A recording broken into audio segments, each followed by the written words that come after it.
நம்ம இந்த மொபைல் லேப்டாப்னு இதெல்லாம் வாங்கும்போது கூடவே ஓஎஸ் அப்படின்னு சொல்லிட்டு ஒரு விஷயம் வரும். அதான் இந்த ஆண்ட்ராய்டு விண்டோஸ் இப்படிலாம் சொல்லுவாங்கல்ல, அதெல்லாம் தான். இந்த ஓஎஸ்னா என்ன, அது எதுக்காக நம்ம படிக்கணும், அது எப்படியெல்லாம் ஒர்க் ஆகும் அப்படிங்கிறத பற்றி தான் டீட்டெயிலாக இந்த வீடியோவில் பார்க்க போகிறோம். ஸோ ஸ்கிப் பண்ணாமல் ஃபுல்லாக பாருங்கள். பட் அதுக்கு முன்னாடி இந்த சேனலை சப்ஸ்கிரைப் பண்ணாமல் இந்த வீடியோ நீங்கள் பார்த்துட்டு இருக்கீங்க அப்படின்னா டக்குன்னு சப்ஸ்கிரைப் பண்ணி விட்டு கமெண்ட் செக்ஷன் ஸ்வைப் பண்ணிங்கன்னா ஹைப் அப்படின்னு இருக்கும். அந்த ஹைப்பை கொடுத்தா நிறைய பேருக்கு இந்த வீடியோ ரீச் ஆகிறதுக்கு ஹெல்ப் பண்ணும். ஸோ கொஞ்சம் பார்த்து பண்ணி விடுங்க.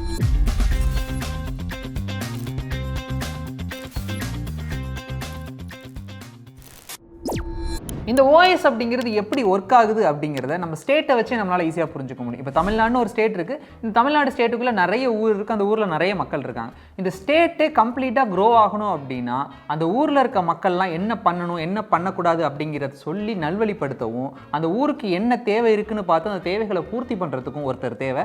அவர் தான் சிஎம். இந்த சிஎம்ஏ எல்லா ஊருக்கும் போய் அந்த தேவைகள்லாம் பூர்த்தி பண்ண முடியுமான்னு கேட்டால் கிடையாது.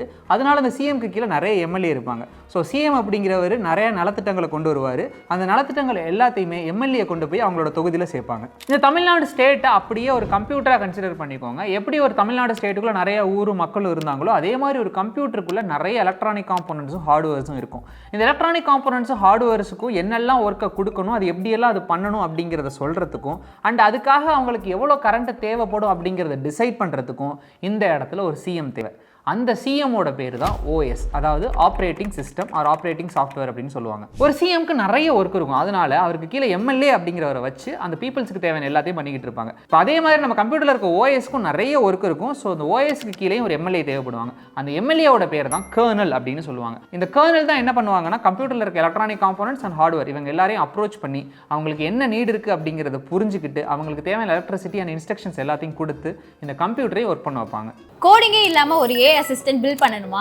நம்ம அறிவி சேனலில் 22 ஆகஸ்ட் 6 மணிக்கு எக்ஸ்க்ளூசிவாக ஒரு live hands on work shop நடக்க போகுது. ஏஎம்எஸ் ஸ்பெஷலிஸ்ட் முகமது அஃப்சர் உங்கள் வேலையை எப்படி ஆட்டோமேட் பண்ணுறதுன்னு ஒரு குட்டி ஸ்டோரி சொல்லிட்டு உங்களையே ஒரு ஏஐ ப்ரொடக்டிவிட்டி அசிஸ்டன்ட் பில்ட் பண்ண வைக்க போகிறாரு. இதில் நீங்கள் சிம்பிள் டூல்ஸ் யூஸ் பண்ணி RAG, LLM, ஏஐ ஏஜென்ட்ஸை மாஸ்டர் பண்ணலாம். ஸ்டூடெண்ட், எம்ப்ளாயி, பிஸ்னஸ் பண்ணுறவங்க மட்டும் இல்லை, நீங்கள் யாராக இருந்தாலும் இந்த ஒர்க் ஷாப்பில் ஜாயின் பண்ணலாம். இதில் ரெஜிஸ்டர் பண்ணுறவங்களுக்கு மட்டும் ஃப்ரீயாக ப்ராஜெக்ட் ஃபைல்ஸும் கெரியர் மென்டர்ஷிப்பும் ப்ரொவைட் பண்ண போறோம். சோ மிஸ் பண்ணாம உங்க சீட்டை செக்யூர் பண்ண இன்னைக்கே ரெஜிஸ்டர் பண்ணுங்க. இது ஒரு ரியல் டைம் எக்ஸாம்பிளை வச்சு இன்னும் பெட்டரா புரிஞ்சுக்க ட்ரை பண்ணலாம். ஒரு கம்ப்யூட்டர்ல முக்கியமா 3 பார்ட் இருக்கும். ஒன்னு ரோம், RAM, CPU. இந்த ரோம் அப்படிங்கிறது நம்மளோட ஸ்டோரேஜ் அப்படின்னு சொல்லுவோம். இந்த RAM அப்படிங்கிறது ரேண்டம் ஆக்சஸ் மெமரி, CPU அப்படிங்கிறது சென்ட்ரல் ப்ராசஸிங் யூனிட்.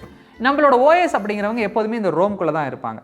இப்போ நீங்கள் உங்களோட லேப்டாப்லையோ இல்லை கம்ப்யூட்டர்லையோ கூகுள் குரோம் மாதிரி ஒரு அப்ளிகேஷன் இன்ஸ்டால் பண்ணுறீங்க. நீங்கள் இன்ஸ்டால் பண்ணும்போதே அந்த கூகுள் குரோம் ரன் ஆக தேவையான எல்லா ஃபைல்ஸுமே இந்த ரோமில் வந்து சேவ் ஆகிடும். நெக்ஸ்ட் அந்த கூகுள் குரோமை நீங்கள் ஓப்பன் பண்ணுறதுக்காக உங்களோட மவுஸ் கர்சரை கொண்டு வந்து அதில் டபுள் டேப் பண்ணும்போது அந்த டபுள் டேப்பை நம்மளோட ஆப்ரேட்டிங் சாஃப்ட்வேர் அண்டர்ஸ்டாண்ட் பண்ணிக்கிட்டு நம்ம கர்னல் கிட்ட இந்த கூகுள் குரோமை கொண்டு போய் ஓப்பன் பண்ணு அப்படிங்கிறத சொல்லுவாங்க. உடனே நம்ம கர்னல் என்ன பண்ணுவாங்கன்னா அதை எக்ஸிக்யூட் பண்ணுறதுக்கு தேவையான எல்லாத்தையும் எடுத்துக்கிட்டு போயிட்டு ரேம் மேலே வச்சு அதுக்கு எவ்வளோ மெமரி தேவையோ அந்த மெமரி அலோகேட் பண்ணிவிட்டு அண்ட் அது ஒர்க் ஆகிறதுக்கு நம்ம சிபியூவில் இருக்க டிரான்சிஸ்டரில் எவ்வளோ டிரான்சிஸ்டர்ஸ் ஆன் ஆகணுமோ அந்த டிரான்சிஸ்டர்ஸ் எல்லாத்தையும் ஆன் பண்ணி விட்டுட்டு நமக்கு சக்ஸஸ்ஃபுல்லாக அந்த கூகுள் குரோமை ஸ்க்ரீனில் கொண்டாந்து காட்டுற வர எல்லா ஒர்க்கையுமே இந்த ஓஎஸும் கர்னலும் சேர்ந்து தான் பார்த்துப்பாங்க.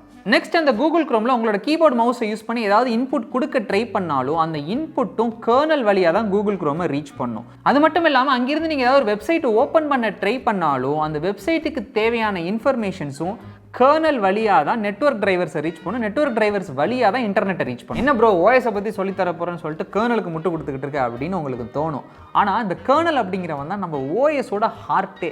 இவன் தான் நம்ம கம்ப்யூட்டரில் இருக்க எல்லா ஹார்ட்வேர் கூட இன்ட்ராக்ட் பண்ணி எல்லா ஒர்க்கையும் பண்ணுறதுக்கு ஓஎஸ்க்கு ஹெல்ப் பண்ணுறான். அப்போ கர்னலை தவிர ஓஎஸ்க்குள்ளே வேறு எதுவுமே இருக்காதா அப்படின்னு கேட்டிங்கன்னா ஓஎஸ்க்கு நிறைய ஒர்க் இருக்கும். நம்மளோட யூசர் இன்டர்ஃபேஸ், அதாவது கம்ப்யூட்டர் ஆன் பண்ணதுக்கப்புறம் கம்ப்யூட்டரில் என்ன வரணும், எங்கே டைம் இருக்கணும் இப்படிங்கிற எல்லாத்தையுமே நம்மளோட ஓஎஸ் தான் டிசைட் பண்ணும். அண்ட் நம்மளோட செக்யூரிட்டி, நம்ம கொடுக்குற பாஸ்வேர்ட்ஸ், நம்ம கொடுக்குற ஃபோல்டர் லாக், இது எல்லாத்தையுமே நம்மளோட ஓஎஸ் தான் ஹேண்டில் பண்ணும். நீங்கள் ஹார்ட்வேர்ஸ் கூட அதிகமாக ஒர்க் பண்ண ஆசைப்படுறீங்க அப்படின்னா கண்டிப்பாக இந்த ஓஎஸ்ங்கிற கான்செப்டை இன் அண்ட் அவுட் நீங்கள் லேர்ன் பண்ணியே ஆகணும். அப்போ தான் அதில் உங்களால் மாஸ்டர் ஆக முடியும். ஸோ இந்த ஓஎஸ்னா என்ன, அது எதுக்கு நமக்கு ஹெல்ப் பண்ணுது அப்படிங்கிறதுக்கான ஐடியா உங்களுக்கு கிடச்சிருக்குன்னு நான் நம்புகிறேன். நான் இன்னொரு நாள் இன்னொரு வீடியோவில் நான் உங்களை மீட் பண்ணுறேன். அதுவரை டாடா, பை பை.